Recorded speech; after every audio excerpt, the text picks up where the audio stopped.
hasi sinzi niba muri kuyireba, hasi harafunze ariko hejuru haratobaguye.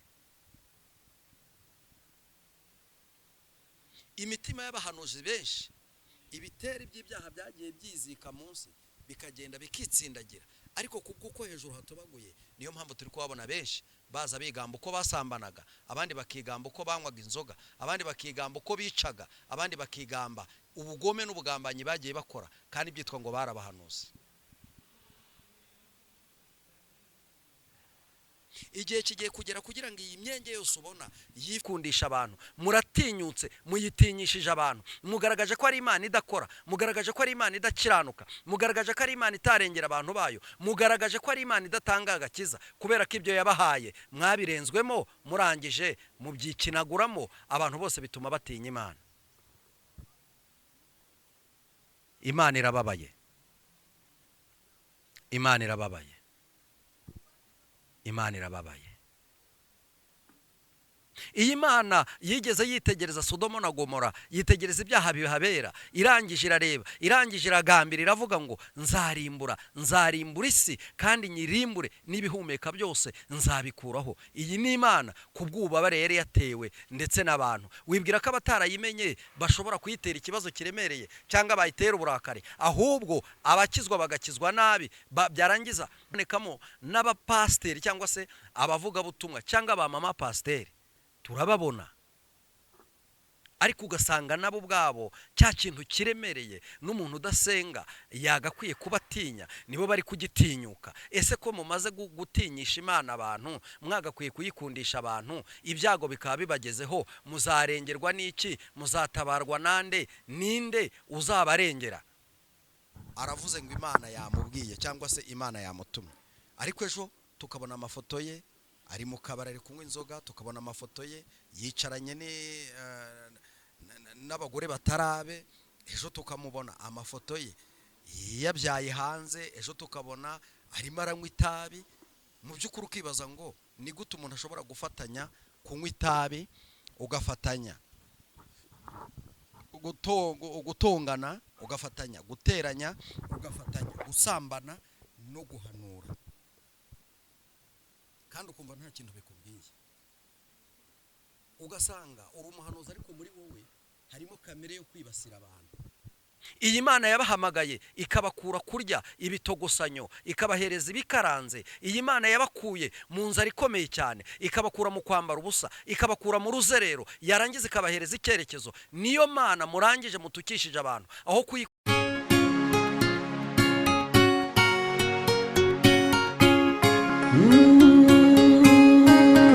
Emana we, Yesu we, ingoma yawe niyamamare. Reka mbasuhuze kandi mbifurize amahoro y'Imana, umugisha Imana itanga ubane namwe, abari mu gihugu cy'u Rwanda n'abari hanze yacyo. Mwese nimugubwe neza kandi mugubwe neza cyane.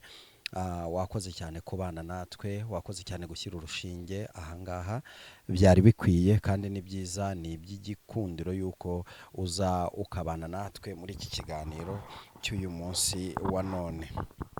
Mfashe mikoro rero, ndicara kugira ngo tuganire ku by'iyi minsi. Iyo twitegereje tukabona ibiri kugenda biba mu bakozi b'Imana, mu bavugabutumwa, ibiri kuba ku murimo w'Imana, cyangwa se imyitwarire y'abakozi b'Imana bagiye batandukanye, mu by'ukuri ubona ko hari aho tugenda dukora ibintu bitari byiza, ariko kandi imbabazi z'Imana ziracyariho kandi ziracyategereje kugira ngo ushaka kwihana, ushaka kwezwa wese ababarirwe, kandi namara kubabarirwa yemerwe, yongera asubire ku rufatiro. Ikibi rero gikomeje kugorana nuko abantu batemera intege nkeya zabo, ahubwo bakidefanda mu mafuti. Dukunda kubona abahanuzi twari tuzi bari bahagaze neza, baza kwiza imbuga nkoranyambaga bavuga bati nubwo mwari mutuzi nk'abahanuzi, ariko reka tubabwire ibyaha byacu, bakavuga ibyaha bakoraga, bakavuga ibyo birirwagamo, mbese akaba ari bo bishyira hanze. Tukabona abapastori nabo nuko barahaguruka bakavuga bati mu by'ukuri twakoraga umurimo w'Imana, ariko uyu munsi wa none twakoraga ibi tugakora n'ibi ngibi tugakora n'ibi. Nicyo kikwereka ko Imana yahinduye strategy cyangwa se yahinduye tekinike yo kwatuza cyangwa se yo gushyira hanze, yo gutwikurura, icyo bita gutwikurura. Kuko ijambo ry'Imana riravuga ngo urabikora nka kwihorera, ariko ninjya kuguhana nzabishyira ahagaragara, kandi ngo nzabishyira ku karubanda. Ibigushuka byose nta na kimwe kizakurengera, nta na kimwe kizakurwanirira, nta na kimwe kizagukura mu gihano nzaba nagushyizemo. Ni byiza ko rero dukorera Imana tuyitinya. Ariko mbere y'uko dutangira ikiganiro cyacu, reka tubanze dusenge Imana. Uri Imana y'imbaraga kandi uri Imana ikiranuka, nta kibasha kurogoya imigambi yawe. Uyu munsi turagushimiye yuko bwakeye turi amahoro, izina ryawe niryubahwe. Tugiye kuvuga rero ibintu bitari bike ahangaha ku iyi kamera, ariko ndakwinginze ngo ohereze umwuka wawe wera akorane nanjye, imbaraga z'ijuru zibane nanjye, unkurikiye nawe umuhereze umugisha. Bisabye nizeye mu izina rya Yesu Kristo, amen. Imana amahoro rero ibagirire neza. Nari mvuze nti unkurikiye Imana imuhereze umugisha. Twagiye tubana namwe mu bihe bigiye bitandukanye, n'uyu munsi wa none turizera neza yuko turi kumwe namwe kandi tuzakomeza kubana namwe. Icyo dushaka rero ni ukugira ngo twubake ubwami bw'Imana, nibuze dushyire itafari aho tubona ko ibintu bitameze neza. Ushoboye kwibaza ngo umuhanuzi ni muntu ki, cyangwa se umuhanuzi ni iki yemerewe ni iki atemerewe. Umuhanuzi agomba kuba ari umuntu w'inyangamugayo, agomba kuba ari umuntu w'inyangamugayo, agomba kuba ari umuntu utanywa ibisindisha, agomba kuba ari umuntu udasambana, agomba kuba ari umuntu ufite umugore umwe cyangwa se afite umugabo umwe. Kuko hari abahanuzi b'abagabo, hari abahanuzi b'abagore, hari abahanuzi b'abakobwa, hari n'abahanuzi b'abasore. Impamvu rero umurimo ugenda urushaho gupfa ni uko akenshi abo twizeraga ko ari abahanuzi ujya kubona ukabona barimo bakora ibitandukanye na bya bindi. Ariko reka twibaze ngo ese koko yakora ibyaha yarangiza agakomeza guhanura? Igisubizo kiravuga ngo hoya, azahanura mu izina rye, ariko ntabwo azahanura mu izina ry'Uwiteka Imana ishobora byose. Mu izina rye azavuga ngo nimwumve uko Imana ivuze. Niho handi uzasanga barimo bahanura ibintu tukabitegereza ko bisohora tukabibura. Niho handi uzasanga barimo bavuga ibintu bakagaruka nyine n'ubwabo banivuguruza. Ariko ubundi umuhanuzi agomba kuba ari inyangamugayo, atanywa ibisindisha, atari indaya, atanakunda impiya, afite umuntu umwe bashakanye, umugore cyangwa umugabo, azi kwihana kandi agira umutima wo guca bugufi. Kuko buriya iyo umuntu amaze kwishyira hejuru tayari Imana ihita igenda, ubwiza bw'Imana buramuhunga, imbabazi z'Imana zimuvaho. None nimba ngewe nishyize hejuru cyangwa se wowe ukishyira hejuru, imbabazi z'Imana zikakuvaho, nukora icyaha nta nubwo uzamenya uburyo bwo guca bugufiya ngo usabe Imana imbabazi. Gukora icyaha si ikibazo, ahubwo ikibazo ni ukurambarara. Kubera iki twaba mu byaha kandi duhanura kandi tuvugira Imana? Ugasanga twakiriye umuntu ahangaha aravuze ngo Imana yamubwiye cyangwa se Imana yamutumye, ariko ejo tukabona amafoto ye ari mu kabari ari kunywa inzoga, tukabona amafoto ye yicaranye n'abagore batarabe, ejo tukamubona amafoto ye yabyaye hanze, ejo tukabona arimo aranywa itabi. Mu by'ukuri ukibaza ngo ni gute umuntu ashobora gufatanya kunywa itabi, ugafatanya gutongana, ugafatanya guteranya, ugafatanya gusambana no guhanura, kandi ukumva nta kintu bikubwiye. Ugasanga uri umuhanuzi ariko muri wowe harimo kamere yo kwibasira abantu, kandi ukibasira abantu nta n'umwe muri bo wigeze unakuvugaho. Ugasanga uri umuhanuzi ku manywa, ariko nijoro uri umunyabyaha, ndetse uri umunyabyaha rw'imwe. Urarara mu kabari, urarara mu bimaso, urarara ukora ibyangwa n'amaso y'Uwiteka, ariko ukaza hano ukikoma mu gatuza impuruza ukavuza induru buri mwumva ko Imana ivuze. Ariko Bibiliya ibivuze neza, abayo yamenye kera kandi yarabatsindishirije abahindura kuba abana b'Imana. Abameze batyo batsindishirijwe ntabwo bashobora gukora icyaha nkana, ntabwo bashobora kubeshya nkana. Hari abantu benshi mutakibona hano ku Imana Irahari TV, nyamara ishusho yabo iragaragara nko kwera, ariko nyamara bahakana imbaraga z'uko kwera, bahakana imbaraga zako. Ni mpamvu ki hari igihe kigera bikaturenga, hari igihe kigera bikatugora, hari igihe kigera natwe ubwacu umutima ukaturya, hari igihe kigera natwe ubwenge tukumva mbese ubwoba butubanye bwinshi, tukibaza duti se ibi bizagenda gute, tuzaguma muri ibi bizagenda gute? Uyu mweyo wenda guca mu bakozi, navuga ngo ni abakozi bikorera ndetse n'abakozi b'Imana, hari benshi cyane bazakuburwa, ariko cyane cyane ba bandi babikora babizi kandi babishaka.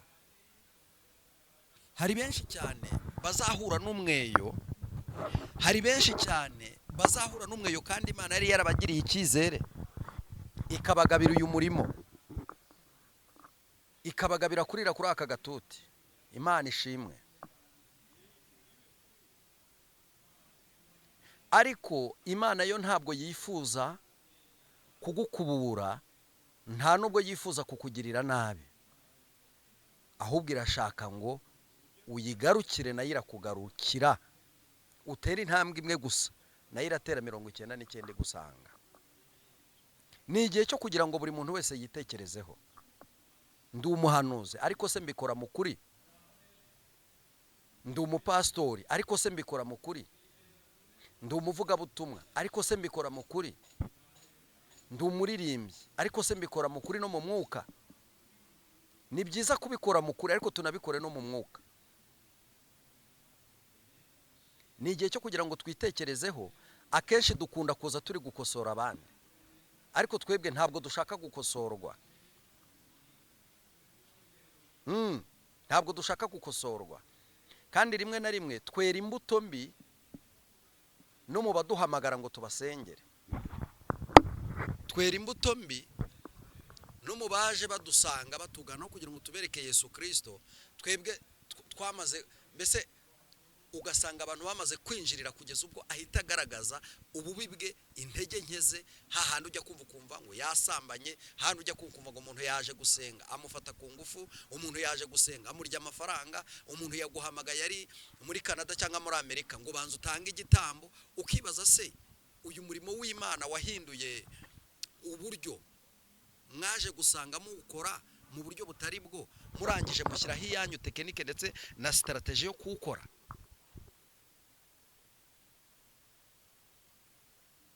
Nukubera iki imva z'abahanuzi, imva z'abakozi b'Imana ziri hano ku mihanda? Ariko nge siko mbibona, nubwo munyandikira comment mumbaza cyangwa se mukanyandikira message mubimbaza. Ahubwo baraza kuko bageze ahagaragara, kikaba igihe cyo kugira ngo batwikururwe ibyabo byose mubimenye. Kuko buriya iyo umuntu ari mu gikari ntabwo upfa kumenya ibyo akora, ariko iyo ageze ku marembo abonwa na buri wese. Ahubwo icyo tubura ni iki? Ni ukugira ngo twebwe ubwacu twimenye, tumenye yuko twamaze kugera ahagaragara, noneho dutunganye ibyari bisigaye bidatunganye. Imana ishimwe. Iyi Mana ni inyembabazi kurenza uko abantu babizi, kurenza uko abantu babitekereza, kurenza nuko abantu babyumva.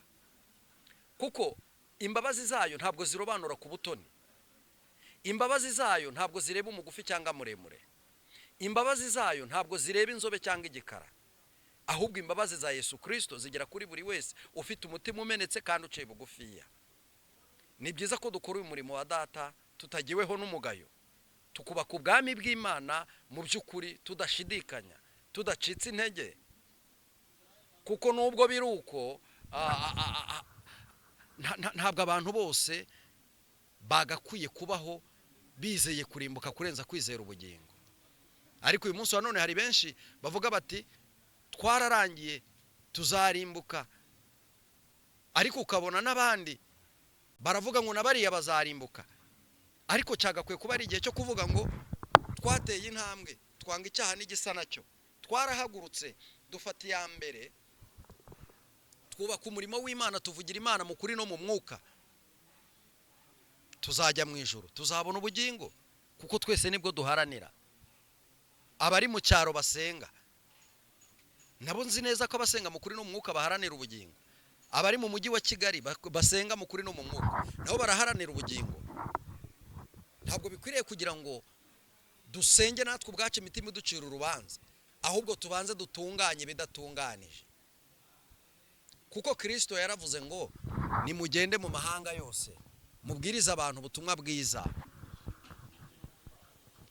ariko mubabwire abemera mubabatize mu izina rya Data n'iry'Umwana n'Umwuka Wera. Ariko uyu munsi wo kumubatiza uramwereka ikibero, aho kumubatiza uramukora ku mabere, aho kumubatiza uramunywesha inzoga nawe zarakurenze. Mubabatize mu izina rya Data n'Umwana n'Umwuka Wera, mu butatu bwera, ubutatu butagatifu. Nicyo kintu dukwiye guhindura, tukongera tugakorera Imana noneho turi mu mbaraga z'Umwuka Wera. Ni gute uri umukozi w'Imana ugahanura ikintu, warangiza ukaza ukavuga ngo ninjye wahanuye kiriya, bimwe bikaba yego twarabibonye, ariko ibindi uri kwiyitirira iby'abandi. Ntabwo ukiri umukozi w'Imana waciwe ku ngoma, ntabwo ukiri umuhanuzi waciwe ku ngoma, ntabwo ukiri umuvugabutumwa waciwe ku ngoma, kubera ko Kristo uri muri wowe wamugize mutoya urangije wowe bamuremure. Kandi Kristo akwiye kuba muremure muri twebwe, agashora imizi muri twebwe, agakurira muri twebwe, agakorera muri twe. Nicyo gihe tuzasohoza gukiranuka kose. Nicyo gihe tuzamenya ko ubutumwa bwiza ari ubukura abantu kwa Satani bukabazana mu buntu bw'Imana.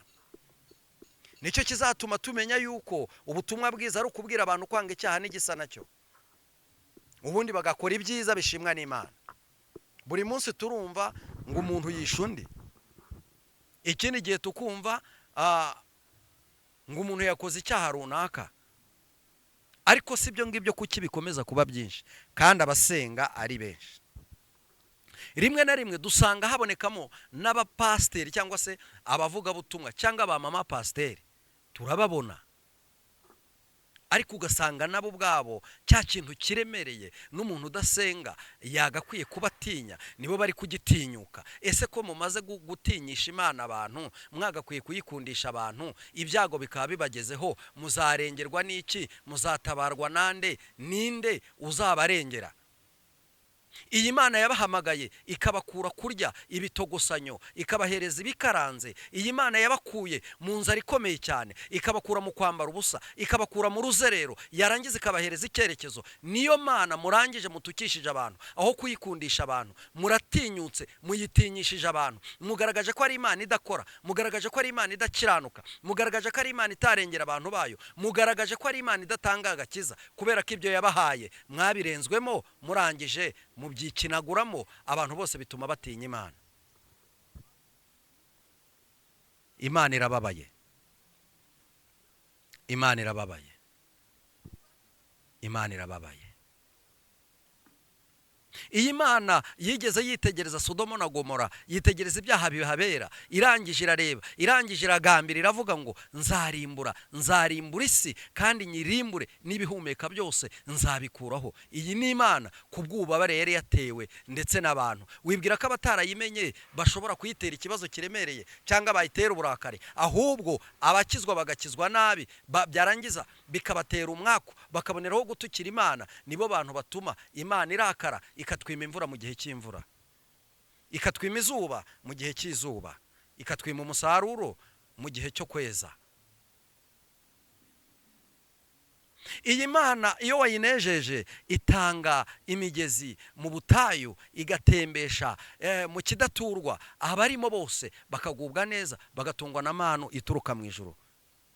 ariko kubwo kuyirakaza byatumye irakara, ihindura gahunda yari ifite ku mwana w'umuntu.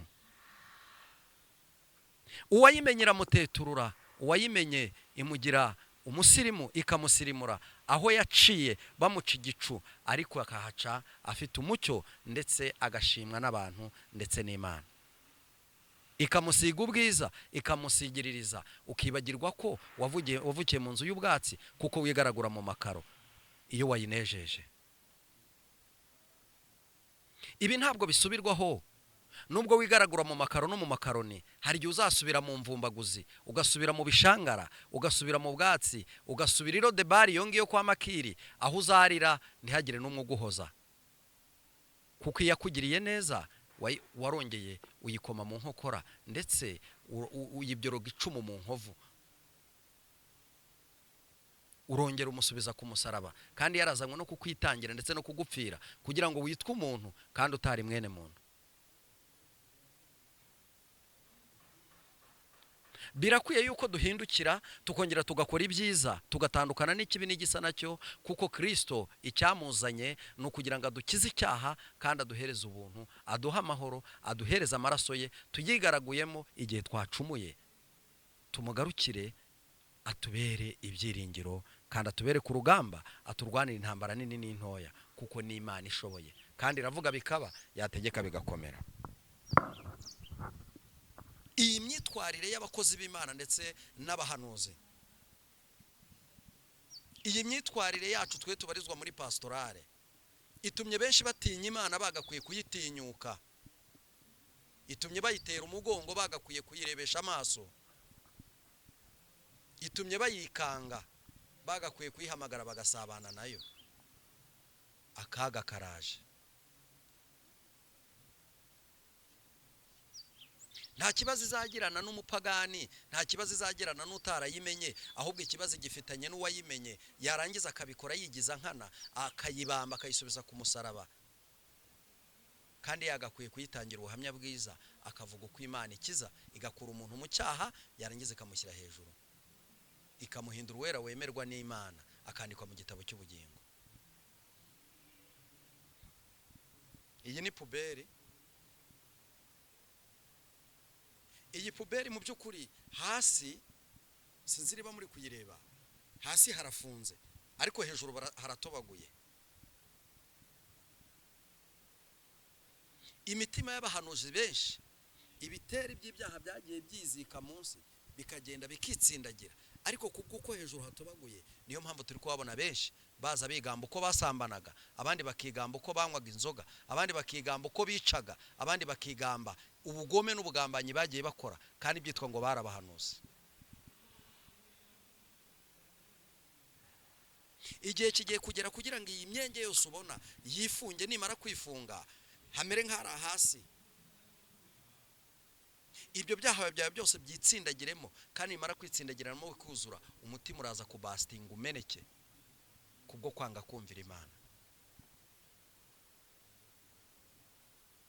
Yego nibyo, kuko bazakuburwa kandi bashyirwaho imyanda ijya, ntabwo bazajyanwa induba, ahubwo hari aho Imana yateguye igomba kubohereza kugira ngo batazongera kubangamira umurimo w'Imana, bakabangamira n'abasenga by'ukuri. Dore ngiyi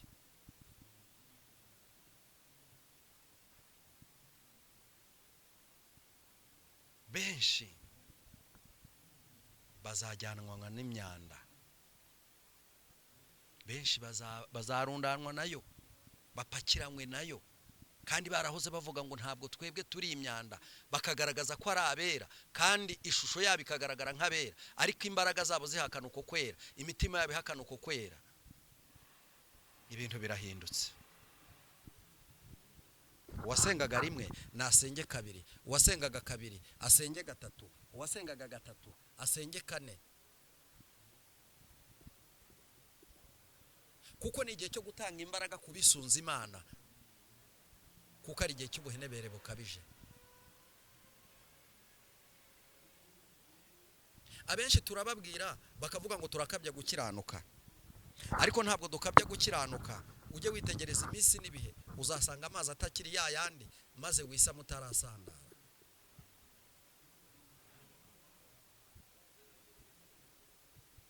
Birakwiye yuko uva mu byaha, kuko nta cyiza cy'ibyaha. Ibyaha birasebesha, bigakura umugabo mu bagabo, bigatesha agaciro wari ufite agaciro. Ariko nuguma mu gakiza, Kristo azakubundikiza amababa ye, ndetse n'igihe bizagucanga uziyiriza ubusa, usenge wikingirane. Kurira kurarira umuntu, ariko mu gitondo impundu zivuge, kuko iyi ni Imana y'urukundo, kandi ivuga bikaba, yategeka bigakomera. Hari abantu benshi bigize abanyabwenge, bigira nyirandabizi, kandi bigira barangije barabimenyera. Batekereza ko Imana itazakora ibikomeye, batekereza ko Imana itazigaragaza nk'Imana. Abenshi bakibwira ko yananiwe, bati n'amasinagogi yakuweho, ariko iyi Mana ntabwo yananiwe, ahubwo yabaye kuretse gatoya, izagarukana imbaraga. Hari abizaba ifitiye impuhwe, abandi bafitiye umujinya, kuko iyo yirukanye umujinya iratwika igakongora, umwuzure ugatera, intambara igatera, abenshi bakabura, abandi bakabura aho bagana. Ariko uri mu bwisho bw'isumba byose ahama mu gicucu cy'ishobora byose, nta na kimwe kizamutera atakizi, kuko gusenga nicyo cyambere kikumenyesha amakuru. Alo, amakuru niyo ya mbere. Nuko reka twigarukire, witekerezeho, wibaza uburyo ukora uyu murimo, kandi nawe udakora uyu murimo utozwa kuwukora. Nawe witekerezeho, ushakisha uburyo wakora, kuko ukora neza ukayisanga imbere, wagira nabi ikakugaruka ukiri ku isi.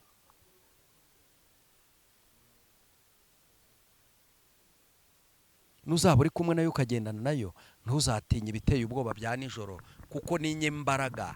Irambura ukuboko kumwe gusa bikayumvira. Amazi yari yisajije yazamuye umuraba, yarangiza agatuza, agaturiza mu nyanja. Iyi Mana tuyinambeho, kandi tuyikurikire, tubane nayo, dukorane nayo, tuvugane nayo. Izatumenyesha n'ibyo tutari tuzi, kandi izadukorera n'ibyananiranye. Dukwiye rero kwihindukira, tukongera tukayihereza agaciro, tugakora umurimo w'Imana nk'uko twahamagawe, abatwiyambaje tukabasengera nk'uko twabihamagariwe. Ibyo tudashoboye tukabivugisha ukuri, ariko n'ibyo tubonye tukabivugisha ukuri. Hindukira mwene data, kuko Yesu atari yaza urupfu rwaza. Yesu atari yaza urupfu rwaza.